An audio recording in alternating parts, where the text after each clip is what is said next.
Welcome, everyone. It's my pleasure to introduce you to Dr. John Mayer. Dr. Mayer's work as a psychologist has a global reach. Take a look at some of his amazing accomplishments.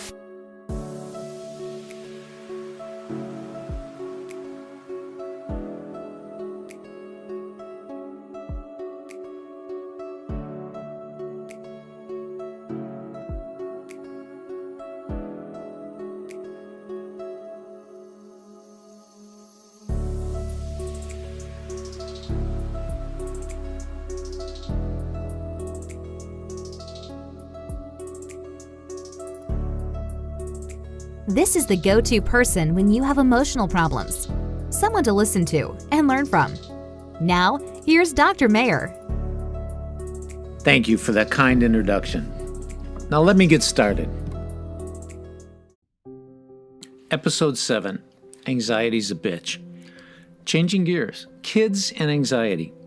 Hello again. Originally in episode 7, I was going to focus on the surprising effects anxiety can have on your body. But I covered enough of these in episode 6. Let's move on. But don't go away. I'm going to spend this episode instead on a great topic, kids and anxiety. One of my specialties is helping families. I'm noted throughout the world for helping families be healthier and happier. Because of that, I get interviewed often by journalists asking me about various topics on family life. So I thought I would change up the format here and talk about kids and anxiety, but I will do it through one of the interviews I gave to a journalist on this topic. I added a few new comments in my responses to bring things up to date with these podcasts. Otherwise, you're seeing the full interview.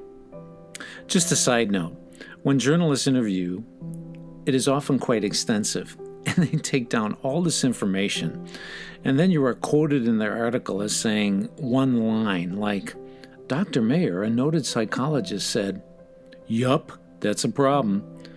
It's so true. So let's get into my interview on kids and anxiety. Question 1. Are children of anxious parents more likely to develop an anxiety disorder, and why? Children of anxious parents are not more likely to develop an anxiety. They are most definitely going to develop anxiety. This is because anxiety is not like getting a virus. They are not randomly transmitted. Whether or not you can be called an anxious person or become an anxious person depends on your coping mechanisms to ward off anxiety. When children grow, they fundamentally learn their most basic and long-lasting coping mechanisms from their parents. After all, it's our parents whom we are exclusively surrounded by for most of our impressionable years. And studies show that even well into our teenage years, parents continue to have the biggest influence over our lives.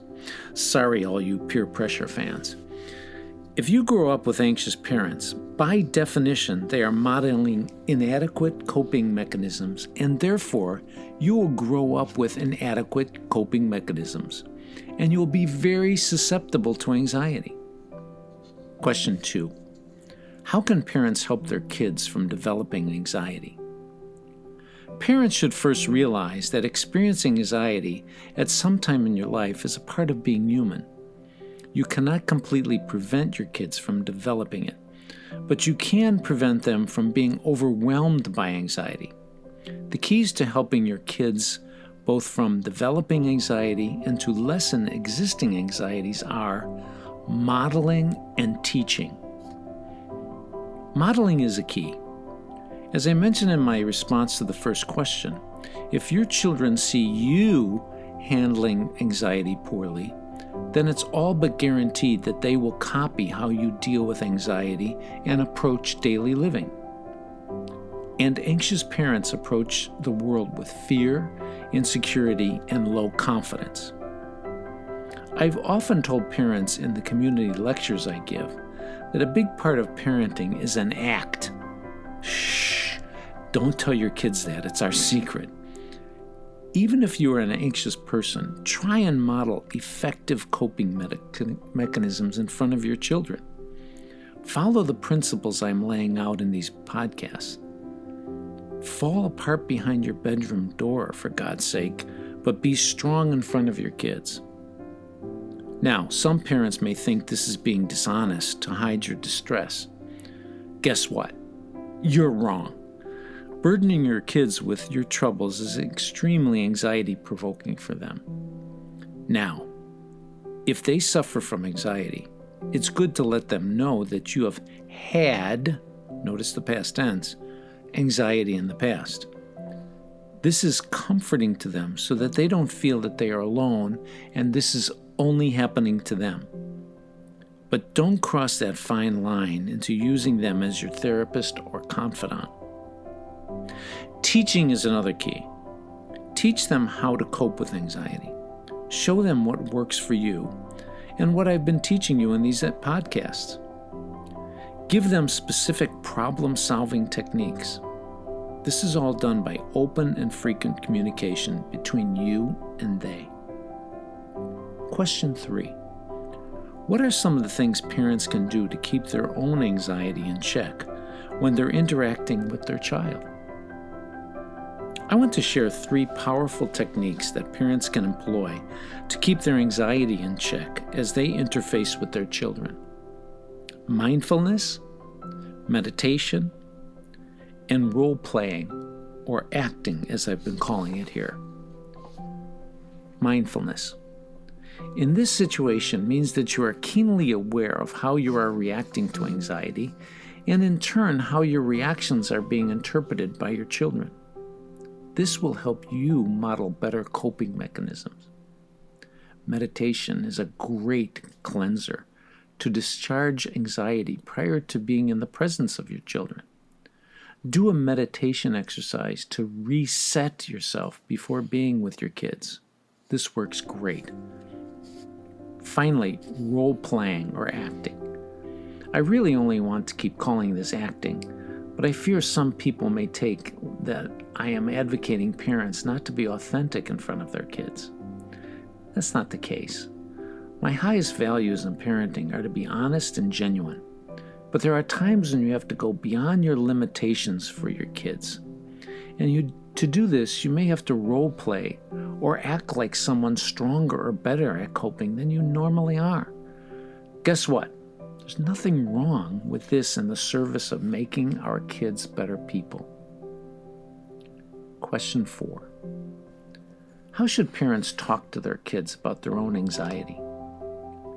Parents should talk about their own anxiety with confidence, that's that modeling, and by sharing their solutions. There's that teaching. And their solutions on how they've coped with their anxieties. As I mentioned in question 3, often being a parent is acting or role-playing an ideal. That's okay. In fact, we don't do enough of this for our kids while they are young. Later in life, you can be a vulnerable parent with faults and weaknesses. But while they are young and developing, you need to project an image of coping and strength. Remember, even if this is role-playing for you.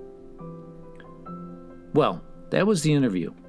All those 973 words probably were referenced in the article as, "Yup, Dr. Mayer agrees." In reflection of what I said in this interview, I want to emphasize that all the principles and techniques that I'm detailing in these podcast series apply to kids of all ages. I want to especially call your attention to episode 5 on sleep. Helping kids get better sleep is so important and lasts a lifetime. In fact, since I'm not using offensive language or being absolutely politically incorrect in each of these episodes, feel free to have all the kids listen in. In fact, number 2, geez, make some popcorn and gather everyone around the 82-inch screen in the living room and make it a family event. Well, that's all for now. In the next episode, number 8, I'm going to discuss performance anxiety. See you then.